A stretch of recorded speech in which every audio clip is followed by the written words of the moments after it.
Hello, welcome back everybody to It's New. Barry Schwartz here. We got the whole gang, Crystal, Greg, and Mordy.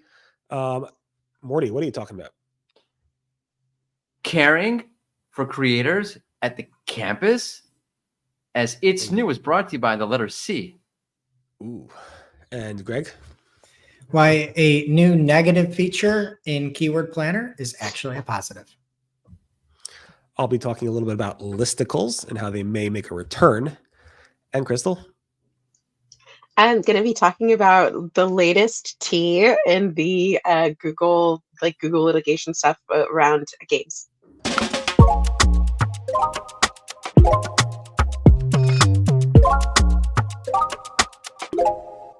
So in the past, Danny Sullivan has met with some of the smaller websites who have been hit by the algorithm updates and been complaining loudly across social media, but respectfully on social media. And now they're saying there's going to be another creator summit at the end of the month at the Google Mountain View campus, where they'll be able to share, these smaller websites will be able to share their struggles with the Google team, who can hopefully take that and make changes to the algorithm.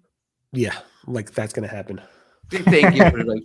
You took the words right out of my mouth. It must have been Meatloaf.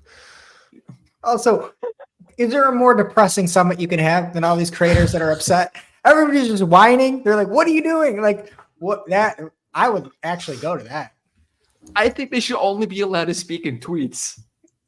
It's going to be, I don't know how many people they're inviting. I mean, they can't invite like more than like a few, right? Because otherwise it'll be like pitchforks and like, it's gonna be crazy. I don't know. They probably need a lot of bodyguards there. You think Danny's gonna wear a bulletproof vest or something? I did ask Matt Cutts once, like, how come he doesn't like wear a bulletproof vest when he goes to these conferences back in the old days? He's like, only got a big serious threat once in my life. It wasn't that bad. So they're going to tell their stories directly to some of the Google engineers and representatives that can make a difference. Wow. I think also like the conversations, I hope they set out like what criteria they need as well, because like speaking to engineers as a civilian can be a little bit, can be tricky. So if they don't know what they need to say, it's gonna brush up on your Star Trek before you show up. You're good to go. I mean, it's not that. I don't think they're speaking. They're speaking to the higher level people. I don't think they're speaking to. I mean, Danny Sullivan is not an engineer. He'll be there, but they're also like, okay. I assume like people like Paul Haar and these like senior people that can technically, hopefully, speak to humans. At least I know Paul Haar can.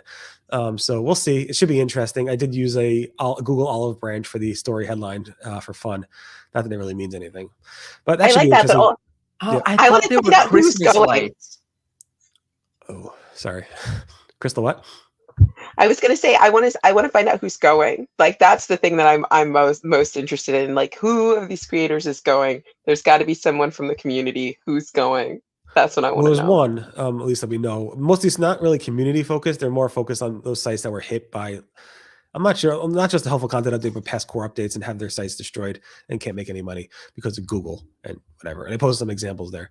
Anyway, let's move on to some positive news, Greg. All right. So the keyword planner from Google Ads, where you can kind of see roughly how many queries are out there and how many of those queries you could get at certain bids and prices, has a new feature found by Zishan Ali over on LinkedIn, and Barry has it up on Search Engine Roundtable. And it is negative keywords that you can add to your campaigns.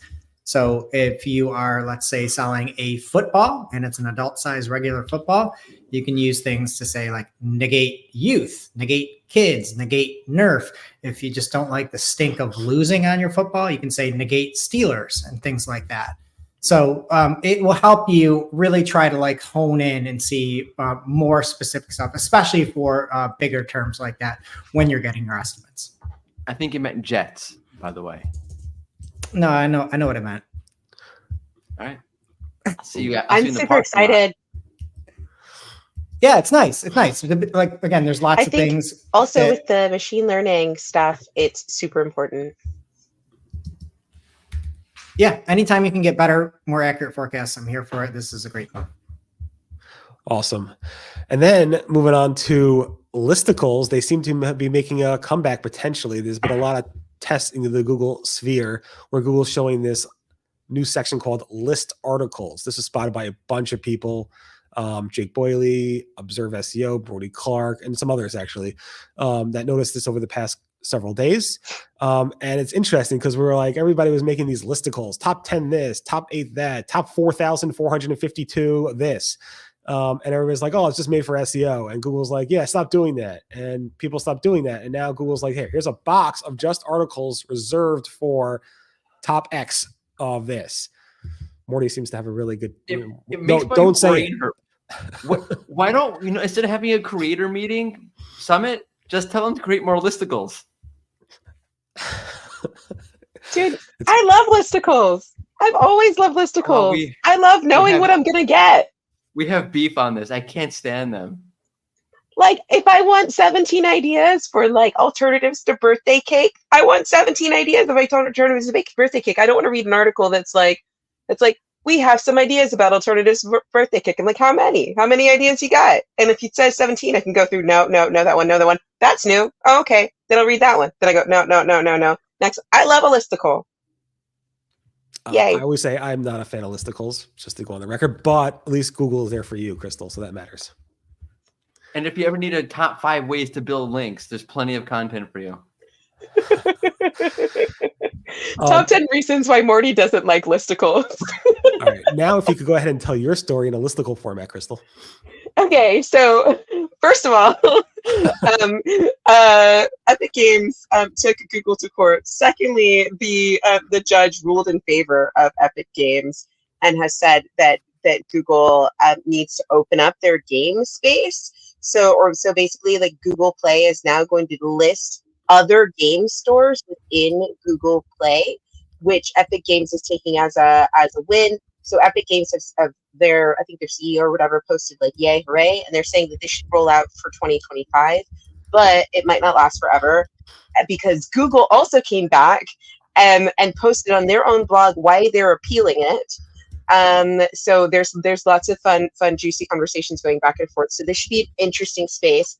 However, I think if anybody's looking at AOS at the moment, anyone doing App Store optimization, this is definitely a space to watch because it's also going to change around how people do payments because like you don't necessarily have to use Google Pay for this. You can use other ways to pay. You can advertise other gaming things. There's lots of other ways that you can engage with people without having like, I think the guy from Epic Games said there won't be a big warning blocker for you and stuff. This is only happening in the US.